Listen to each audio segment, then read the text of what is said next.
Jay here for Stretford, Paddock, and this is, I'm going to say it's a one-on-one interview, but that doesn't sound right when it's me and you, Steve. It's me chatting to Stephen Howson. I'm in Manchester, and he's over with his mates in Qatar. How are you doing? I'm all right. How cold is it? Oh, mate, right, honestly, it's freezing. It's ridiculous. It's horrible, like proper horrible weather. What's it like over there? Fucking redders. Do you know what, right?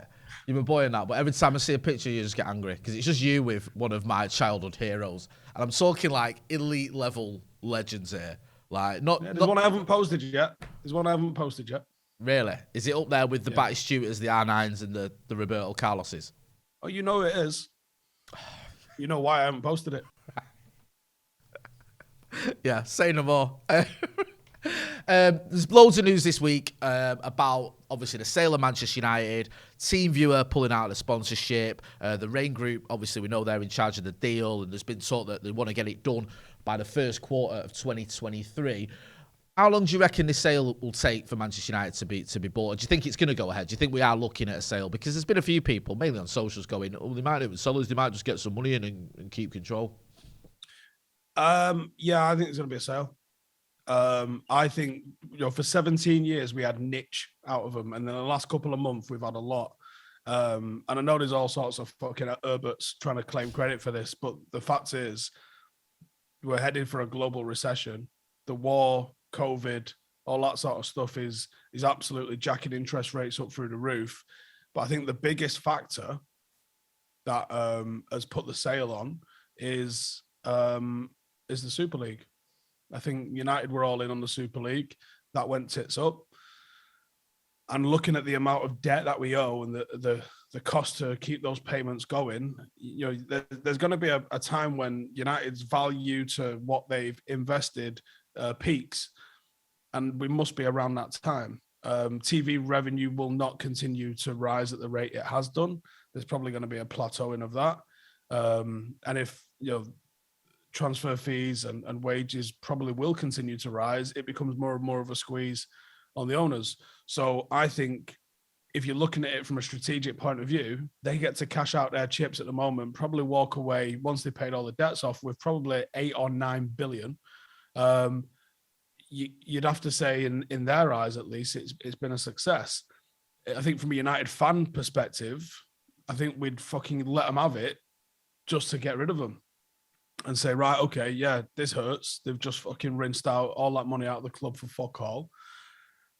And if you look at the impact of the Glazers, not just from what happened with FC United, but they've caused such a division in the fan base. Never saw anything like United fans going after each other until the Glazers came. United meant United, didn't it? Yeah. And that's one of their legacies, I think, is that they've allowed a toxicity to seep in to both Old Trafford, online, everywhere. So I'll be so fucking happy when they do one. But yeah, I do think there'll be a sale. I think they probably looked at, like they said in the statement, I think that was the truth for once. Wow. I think there was like, we'll look at anything. We'll look at anything. What have you got? Yeah. Like, I think, they'll look at, whether that's financial investment for a percentage or cashing out the chips. So I think if anyone was advising them, I'd be saying to them, yeah, cash your chips out and fuck off and go and do whatever you need to do.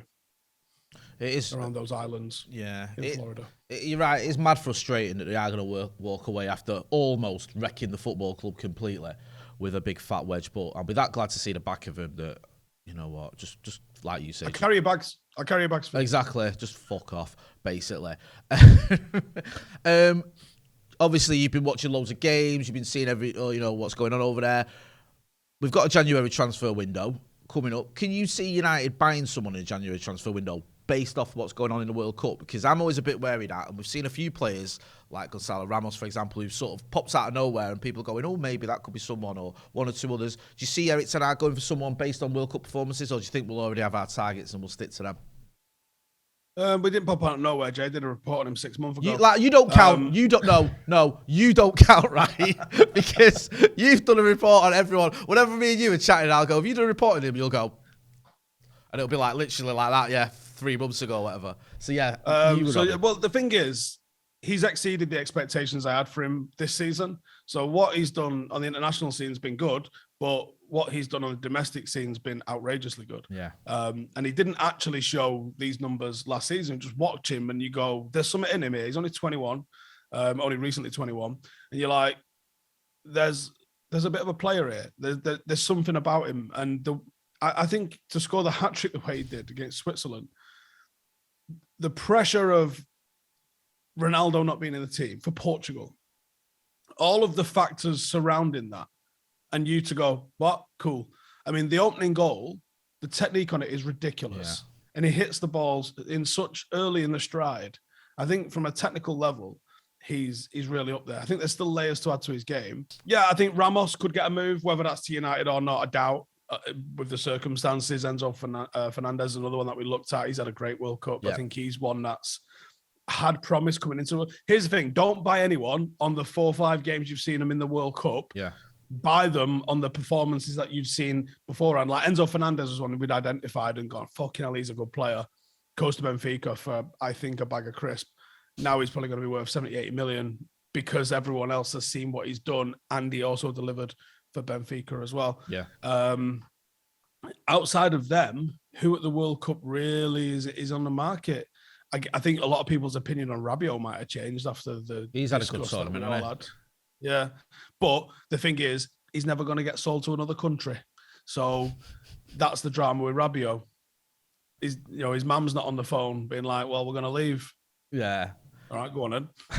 Play for whoever. Who are you going to play for? Andorra? Like, I don't know. So yeah, I don't think there's many at the World Cup that I've gone, you got to get him signed. There's been some good players and some great performances. I would like to talk about who do you think's been the best player at the World Cup? It's a good question. I don't know. I think Griezmann's been one of the best. I'll be honest with you. I know. Yeah, he's my number one in all honesty. Is it? Yeah. I feel like he's done the things that you know he can do, but he's also done the things that I don't expect Antoine Griezmann to do, like getting involved in tackling and stuff, and just almost running the midfield to an extremely high level. Yeah, as well. Like he seems to be sort of almost a little bit like Bruno in the sense that Bruno used to be just this attacking midfielder when he was first at United, and now we see him doing a bit more than that, a bit more like a normal 8. I think he's had a good World Cup. Yeah, no, he has. He's been impressive. Who else has stood out for you other than Griezmann? I mean, it feels like a obvious sort of statement, but Messi's been unbelievable. Yeah. Messi's delivered in a big way. But I put him just above Griezmann because Messi's also allowed to just stand there and do what he wants to do. Whereas Griezmann's had to be part of a functioning sort of team that's missing a load of stars. And the level that he's playing at, doing it at both ends of the pitch is what sort of impressed me. I think if Messi has like a 10 out of 10 game, or even a 9 out of 10 game, let's be honest, if he wins the final for Argentina, that might tip it over to Messi, but I don't think there's a lot between them. No. I think if France win it, it'll be because of how Griezmann's performed, in all honesty. No, it sounds mad because he's such a well-known player and such a, he's already won the World Cup, but I have been almost surprised a bit by Griezmann and the way he's played. Just finally on the final, have you got a dog in the fight? Because it's like Varane versus Martinez, isn't it? For me, anyway, because I'm just a United fan. Like I told everyone fucking 5 weeks ago, United are going to win a World Cup. It's true. You were right. Just 6 months after winning Eredivisie, we win the FA Youth Cup and we win the World Cup. Ten Hag is a fucking genius. Don't forget the Bangkok Centennial Trophy. Oh, sorry, of course. Or whatever it's called. I mean, I thought everyone knew that already. That's just one below the Cup Winners' Cup as the most important trophy. You're right, United are going to win the World Cup. Do you care whether it's Martinez or Varane? Have you got a preference? No. Yeah. I haven't got a ticket for the final, and I don't think I'll get a ticket for the final. What, a man of your stature? What's going on there? Yeah, there's a lot of men of many statures that probably be fucking standing in a fan park as well. No, I'm hopeful, but not confident. So I doubt I'll be going. Right. And if I do get to go, I'll have completed football, I think. I think, yeah, you've already on that route anyway with all the pictures you've been posting, you little punk. I mean, Joe, what, just on the semi-final. Yeah. Because did you say it was like for the Morocco versus France, it was like a Morocco home game where I reckon it felt like 90% Morocco. Right. They did well, didn't they, Morocco? They did excellent, and you know what I mean. Some controversial decisions on the penalty. I don't know how the fuck he got booked. Ridiculous. Yeah, ridiculous. if they had a striker or a final ball, they comfortably win that game. They made the chances. They made penetrated into the final third at ease almost. If France play like that, they're getting shagged on Sunday. Yeah. Because Messi will finish those. He could come away with 4 or 5 goals if he was playing in that Morocco team the other night. Arambat has been sensational. Hakimi and Ziyech have been brilliant. Yeah. Mate, I got emotional. Do you know when they were singing the national anthem? Yeah. I don't have a fucking clue what one of those words in that national anthem are. Yeah. But the way they was belting it out, and we were literally just in the middle of all the Moroccan fans. The way they were belting it out, mate, I had goosebumps. Yeah. I was like, fucking hell, this is a World Cup semi-final. This is fucking nuts. That is and it was quality. And was I don't know if it came across on TV how intense and loud the crowd was. That was the best atmosphere I've been at a game, probably 5 or 6 years. Really? Right, fair enough. It was unreal. And most of the World Cup games that I've been to, a little bit pre-season vibes. Yeah. Now I hear that. And I've seen like a lot of the stadiums haven't been full, have they? Or that's being kind.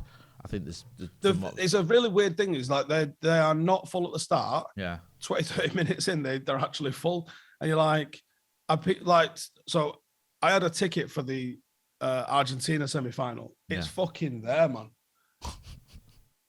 There's just a building in the way where I'll be able to see the stadium, right there, Lusail Stadium, where the final's going to be Sunday. Right. That I ain't got a ticket for. So Argentina are playing there against Croatia on a Tuesday night. And I managed to bag a ticket. Face value, jobs are good. Yeah. And I'm meeting a guy there, and he's like, right, I'll meet you on the boulevard. So there's a big like road that walks up to the stadium. There's buildings there. Yeah. That's where the boulevard is. Right. Meet you there. Fucking buzzing. So I'll leave here 10 minutes before I need to leave him. I get there, and he goes, oh, I've gone and done some errands, so I'm probably not going to get there till after half time. What?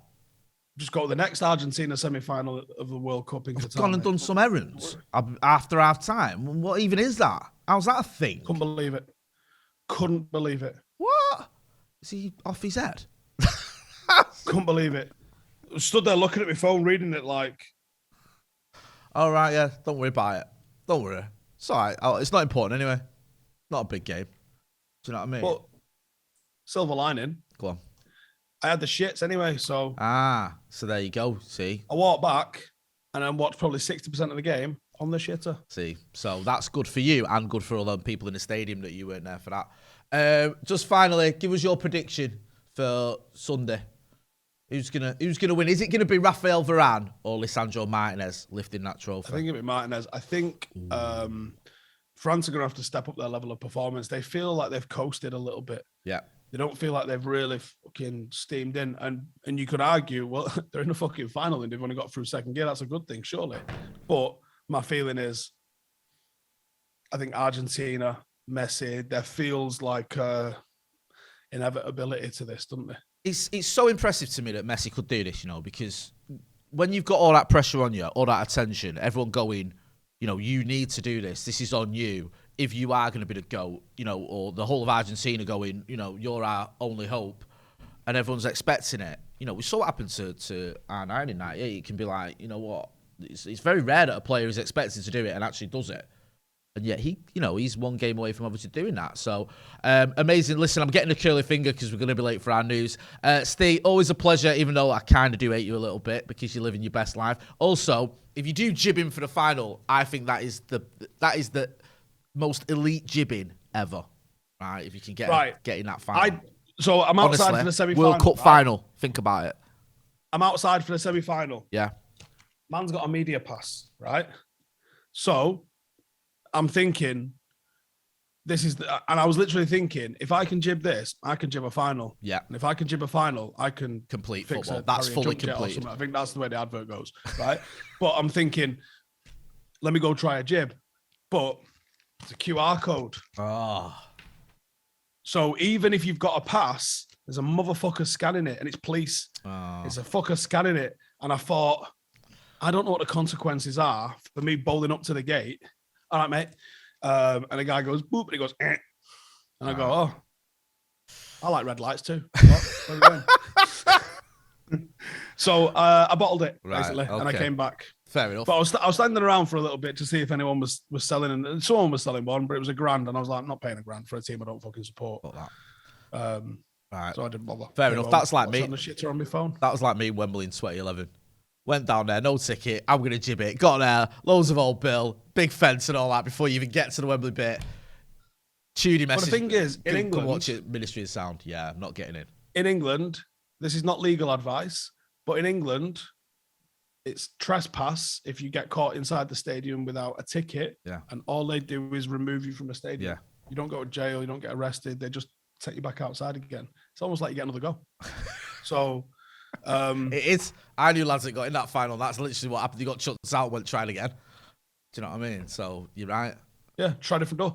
But I don't know what the rules are in Qatar. So I'm not going to fuck around and find out. No, I don't want you to be the guinea pig to do that legal and social experiment. Steve, always a pleasure, my friend. I will see you when you get back, and we'll see you in Dublin on the 30th as well. I was with Chucky yesterday. So it's going to be me, you, Chucky, Adam McCall, Joe Smith for that. So make sure you check it out. Go and check Steve's channel out as well for all your scouting reports on any player that's ever done anything in the history of football. I'm back in on Thursday. And he's back in on Thursday, so I'm going to be grilling him then. This has been a little bit of a chat. Me and Jay, catching up with Stephen Howson. Don't forget to like, share, and subscribe. Thanks for watching.